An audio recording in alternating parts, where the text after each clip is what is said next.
Hey everybody, it's Adam from the Army Painter back again with another tutorial. Today we're going to be using a bit of our D&D range of paints, including the brand new D&D Undead Paint Set to paint up a human wizard from WizKids. So let's take a look at the paints that we're going to be using in today's tutorial.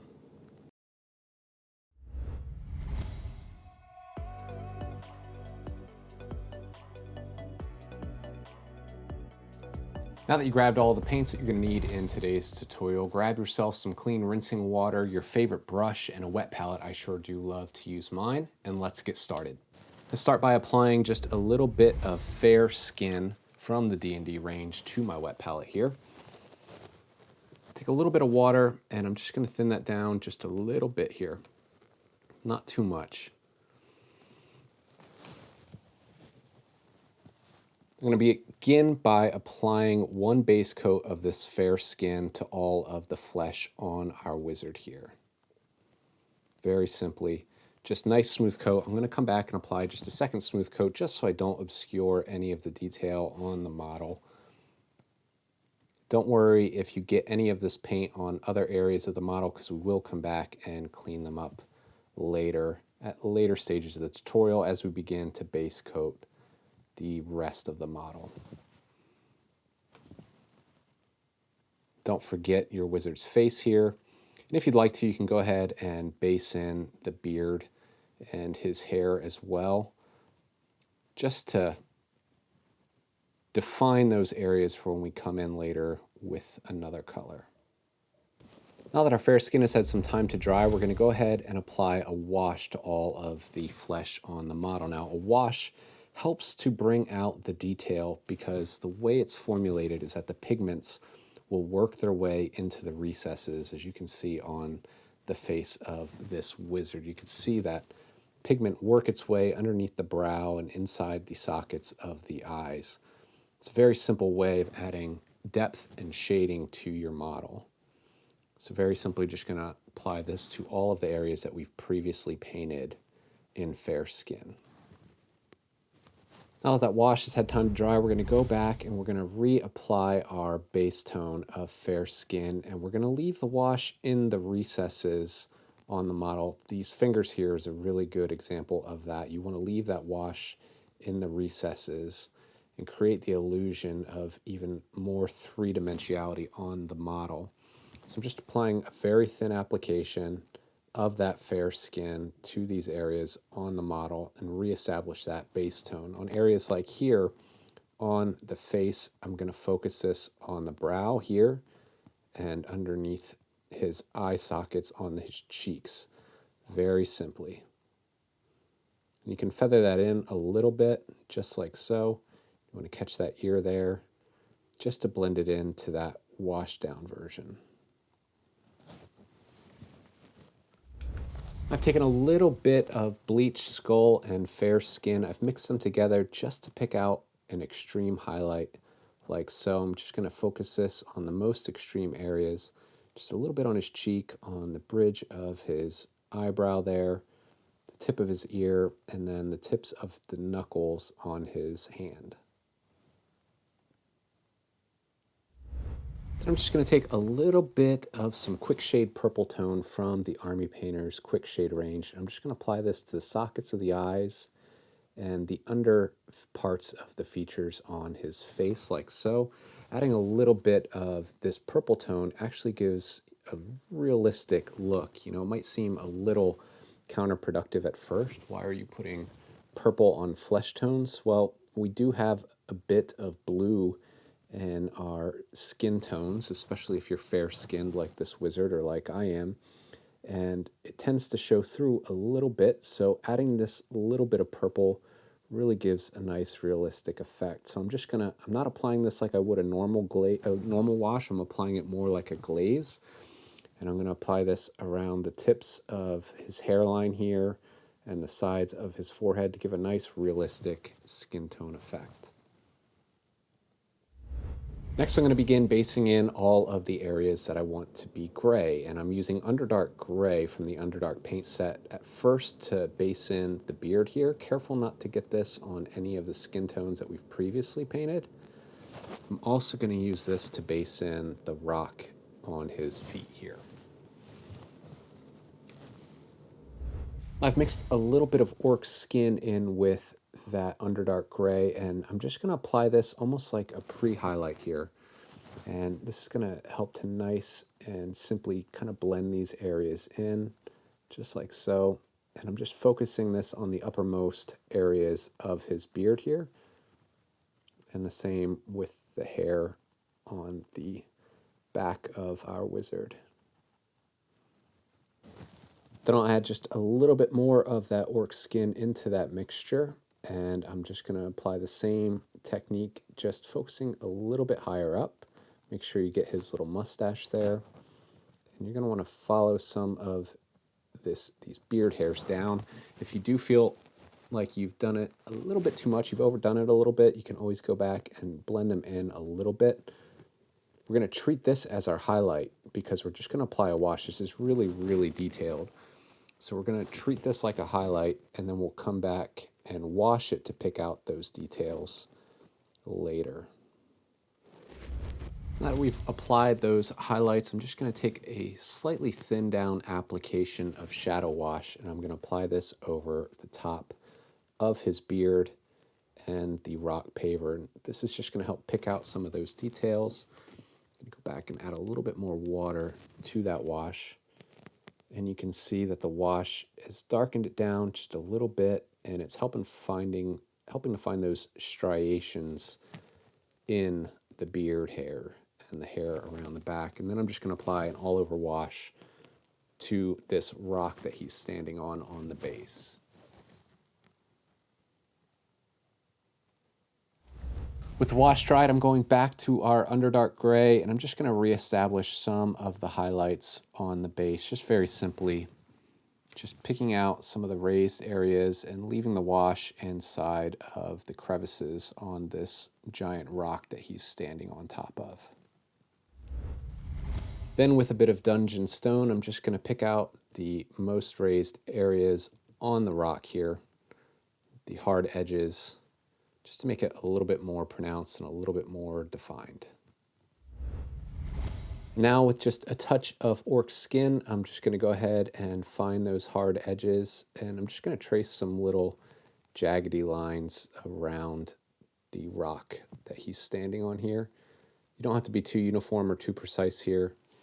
Just thin down your paint a little bit and just kind of allow the rock, the model and the shapes on the model to kind of guide you with your brush. So just to add a little bit of extra definition and a little bit more contrast to this base that he's standing on top of. Now this step is totally optional. I did say that we were not going to highlight the beard, but it's there, might as well. But with the wash, you do bring out those features. It's a little bit more advanced, and for newer painters, this might be a bit of a challenge because it is so finely detailed. But I'm just going to take a little bit of that orc skin, and I'm going to show you how you can do this very simply. So using a small brush, I am using a detail brush from the Army Painter Wargamer range. I'm just going to go ahead and I'm going to slightly pull at little highlights on the mustache here. I'm going to go back and load my brush a little bit more. I'm working with very thin down paint. And I'm just going to pull some simple highlights across some of these larger striations, these larger strands of hair on our wizard's beard.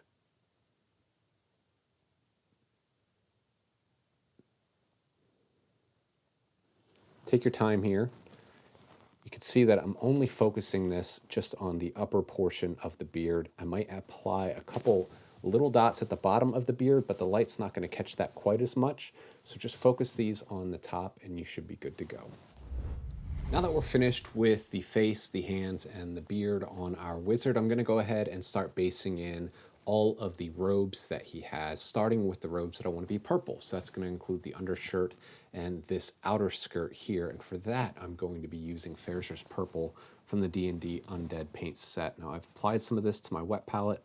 I'm just going to thin it down with a bit of water, and then I'm going to apply a nice smooth base coat to the model. I started by priming the model with our Brush On Gray primer in 2 very thin applications, but you can also use any of our color primer sprays. Gray is a great neutral color, and it's very flexible and it's very forgiving when you're applying a base coat on top.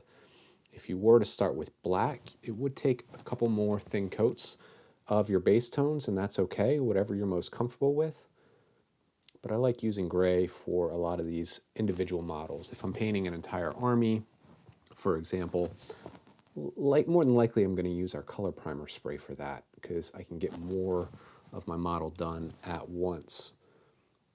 So right here, I'm just going ahead and I'm applying this Ferris purple to the outer skirt of this cloak. And I'm not too worried if I get this on other areas of the model. I'm going to come back, obviously, and clean these up later with different colors. But I'm going to find all of the pieces of the undershirt here, and I'm going to go ahead and apply this base tone. Careful not to get this on the beard or any of the skin tones that we already worked so hard on. You don't want to undo any of your hard work. Now, because these areas of the model, especially this cloak, this pattern that he has on his cloak, are so highly detailed, I'm going to apply a dry brush first. Now, I've taken a bit of Ethereal Spectre, so I have my Master Class miniature dry brush here. This is a new product from the Army Painter, and I've just applied a little bit of this paint to it, and then I've rubbed off some of the excess on a paper towel, and I'm just very gently going to flick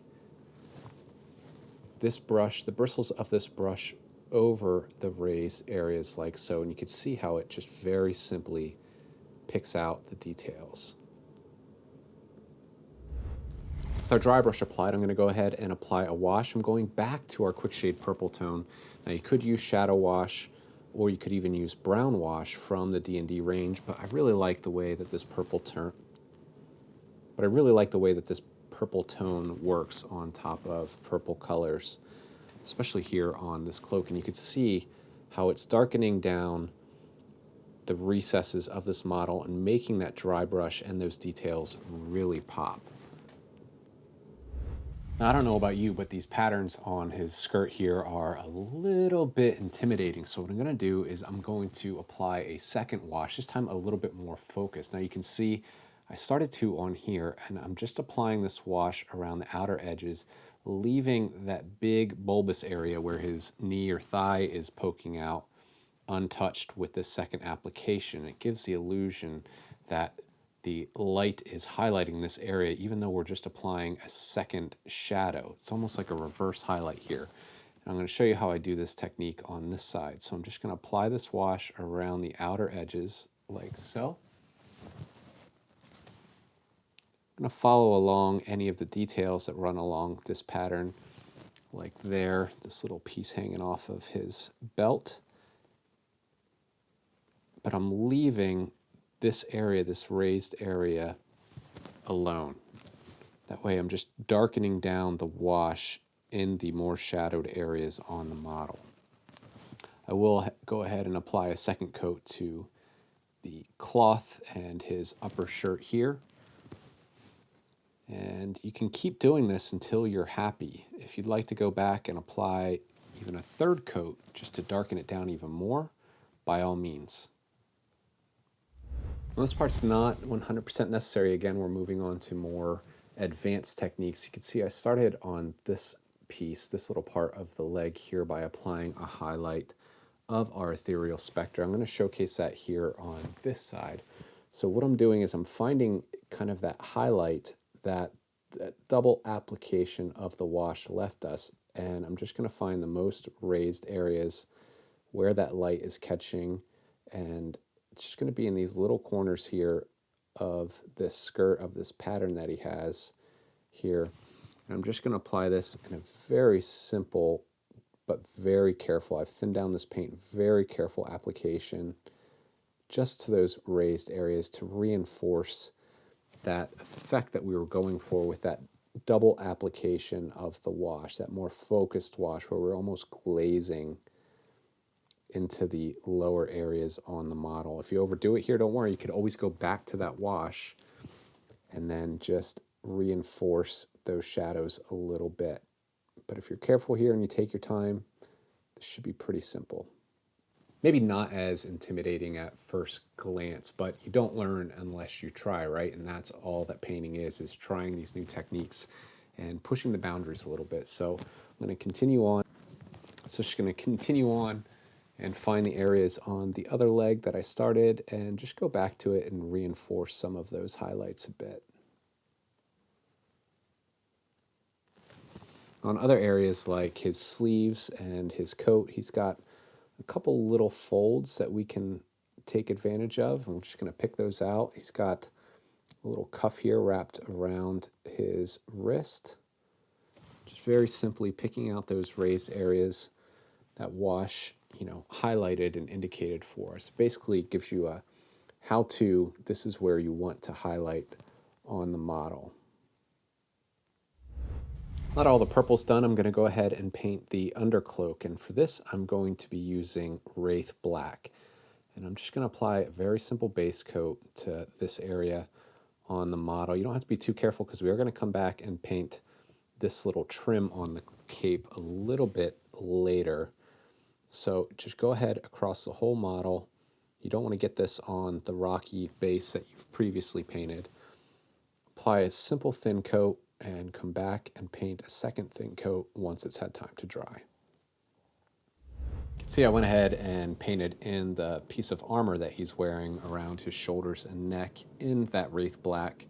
Just seemed like a good decision at the time. So I'm going to go ahead and apply a wash just to pick out the details on this Wraith Black around the cloak here. And of course, I'm going to apply this to the same areas here on the armor, on his shoulders and around his neck.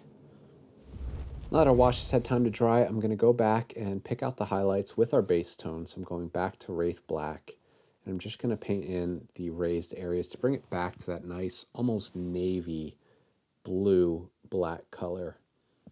And that's going to be our first preliminary highlight, like so. On these areas here, I'm just going to pick out the top of this piece around his neck. And on the armor panels, I'm just going to very simply pull that highlight, leaving the wash in the recesses, but just pick out the hard edges underneath, just to bring back that base tone a little bit. I've taken a bit of ethereal blue and I've mixed that in with my Wraith Black, and I'm going to use this as a highlight here just to pick out the most raised areas, like so, around the folds of the robe here. And then I'm going to pick out the most raised areas along the armor that he's wearing around his shoulders and neck. Now with just a little bit more of that ethereal blue mixed into the Wraith Black, I'm going to find the most extreme areas and just apply a very simple highlight. In most cases, it's just going to be a very simple line across these folds like so. Then with the armor that he has here, I'm just going to take the edge of my brush and pick out the hard edges by tracing the edge of the brush perpendicularly along those hard edges.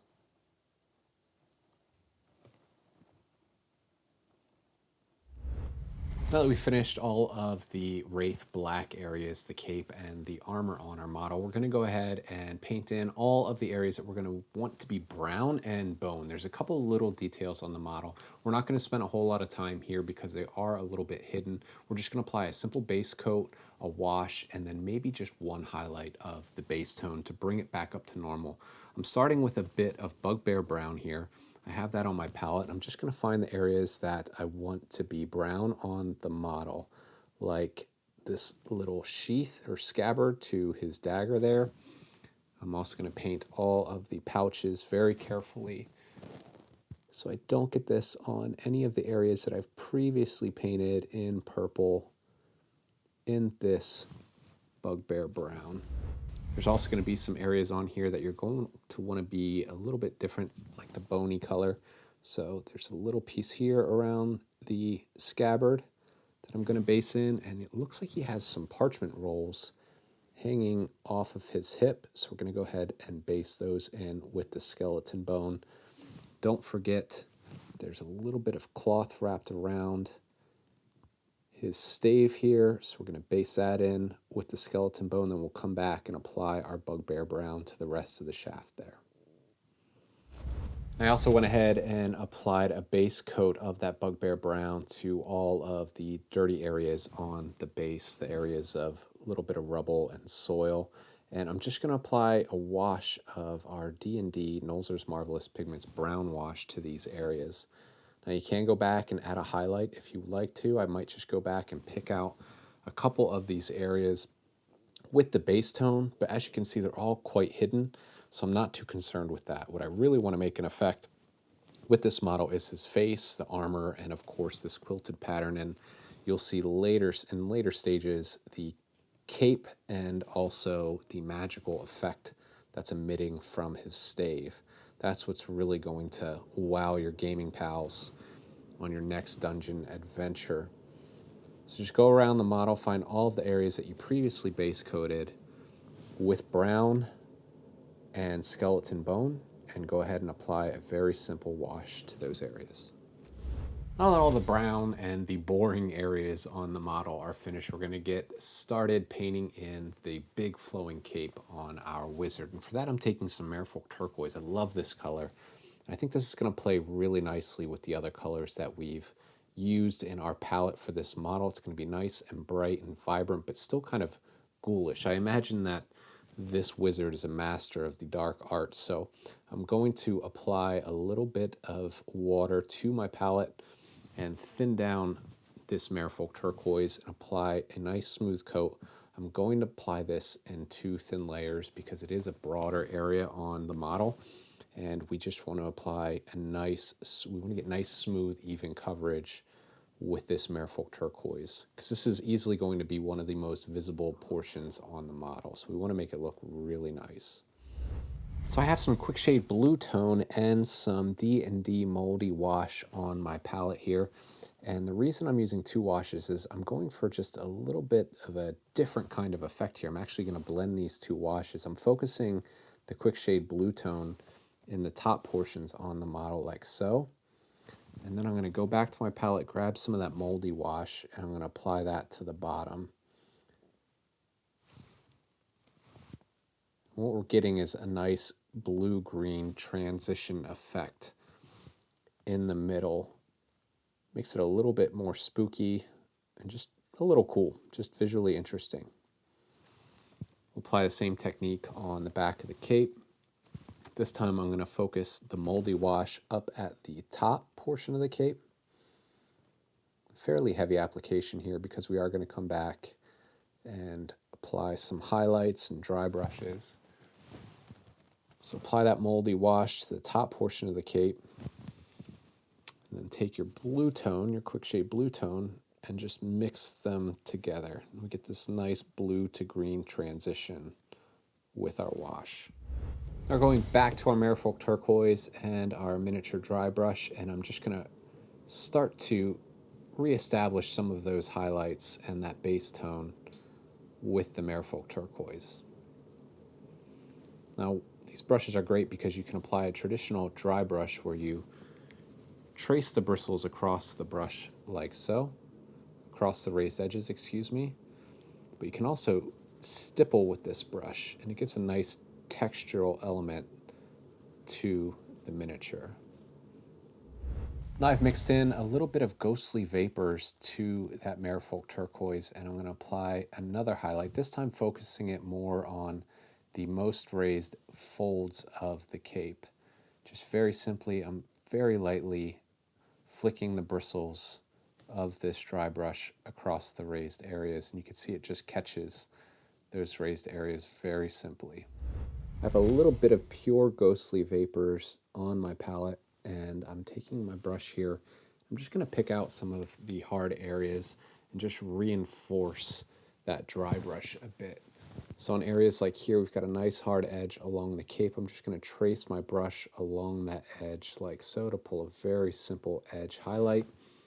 On other areas like these topmost folds of the cape around his neck, I'm just going to apply a couple simple trace lines here like so, just to reinforce it and make it really stand out. Now we're going to move on to painting everything that we want to be actual pure black. So I've got some abyssal black here, and I'm just going to base in his boots like so. You're going to want to use a little bit more patience and precision. All of the trim around his cape we're going to be painting in this black color. So the area that we talked about previously around the purple skirt that he has, and all of the trim, and there's some funky detail inside of his cape here. So we're just going to base that in this abyssal black. Take your time here, thin down your paints, and just be very patient, because there's some very small details in here that you're going to want to just very carefully pick out. We're just going to apply a very subtle highlight with Dungeon Stone to all of the black areas on the model. So I'm using my detail brush here. I've thinned down my paints, and I'm just going to trace a little bit of this Dungeon Stone just to highlight the black on the model and bring out some of those details. Now, before we move on to painting all of the metallic bits on the model, we're going to be using some new metallic colors to paint up a very cool effect on this model. Now, our human wizard has this glowing orb emitting from his stave and wraps around to his cape, and I figured what better way to showcase some of our new metallic colors range than to use them here. So I'm going to be using 4 different colors. I'm going to be using glitter green, a new effects paint. This is called Fairy Dust. This is a pigmentless metallic. Azure Magic, which is a nice turquoise, and Elven Armor. I'm going to begin by applying glitter green to the front area of this glowing magical spell. I've thinned down this metallic paint with just a little bit of clean water. I just want to get nice smooth coverage here. That's what I'm aiming for. Now, once we get to the part that we like, we want to start blending this metallic effect. So what I'm going to do is mix in a bit of that fairy dust just to almost thin down that green metallic paint.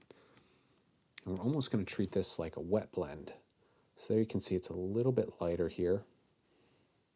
We're just going to fade that in, blend that in, just nice and smooth, nice and simple. We're not being too precise here. We're just moving very quickly as we blend these 2 colors together. I'm going to take some pure fairy dust, as close to pure as I can, and work that back a little bit. One of the cool things about fairy dust is that you can mix it with other war paints or D&D paints to give it almost a metallic sheen. Now I'm moving to Elven Armor here, and this is a nice rich blue metallic, and I'm applying this to the very tip of the magical effect. Just like so. I'm going to take some of that Azure Magic, that turquoise, and I'm going to blend these 2 together.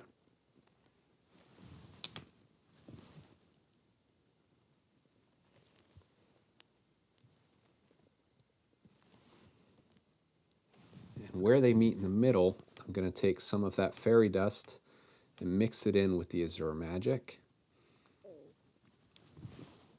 just to thin it down and create a lighter color. There we go. That's kind of almost exactly what I was hoping it would look like.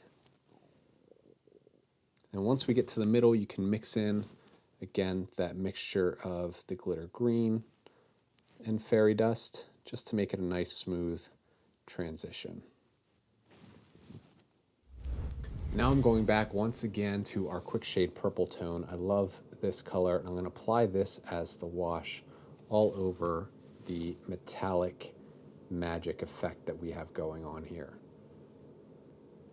I like the contrast of this purple against the greens and the blues. It really gives the sense that something magical is really taking place here. Now I'm going to reestablish some of those base tones with a dry brush here, and this time I'm using a moderate dry brush from the Masterclass dry brush range, and I'm going to switch to the Mega dry brush because that way I have 2 clean brushes handy. And what I'm simply trying to do is just bring out those original base tones very simply on the model like so. Now for the final step in this tutorial, I'm just going to go ahead and find the metallics on the model, the actual metallics, and I'm going to paint them in. This time I'm using Cursed Blade as my base tone. This is a new one from the D&D Undead Paint Set. I really like this color. It's a nice, almost muted gold color. I'm going to find all of the metal bits on the model, and I'm going to base coat them with the Cursed Blade. You don't want to forget he's got these nice pieces of armor here around his wrist. Go ahead and paint those in. Then we have some Curing Gold, and we're just going to brush this onto a couple of the metallic areas very simply.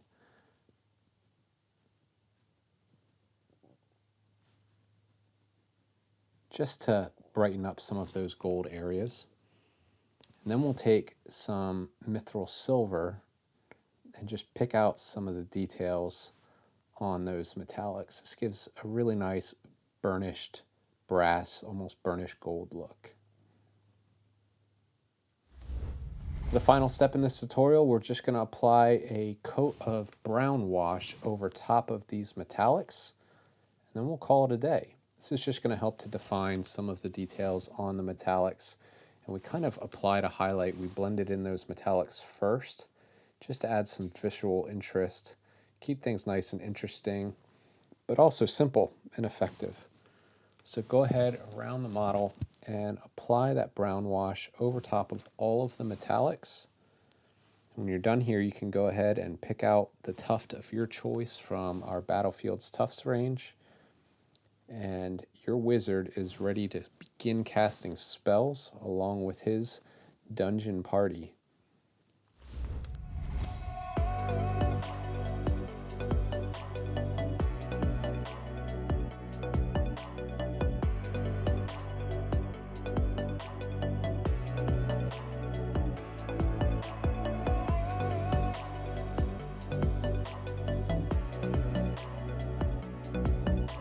That about does it for our human wizard using the new D&D Undead Paint Set along with our Adventurer Paint Set, Monster Paint Set, and Underdark Paint Sets. I hope you enjoyed this tutorial as much as I enjoyed painting up this model for you today. Remember that you could find all of the products used at your friendly local game store, online from your favorite online retailers such as Amazon, or at www.thearmypainter.com. Remember that the magic in miniature painting is that it can be as simple or as challenging as you'd like it to be, but with the right techniques, you're sure to achieve some great results. We'll see you next time.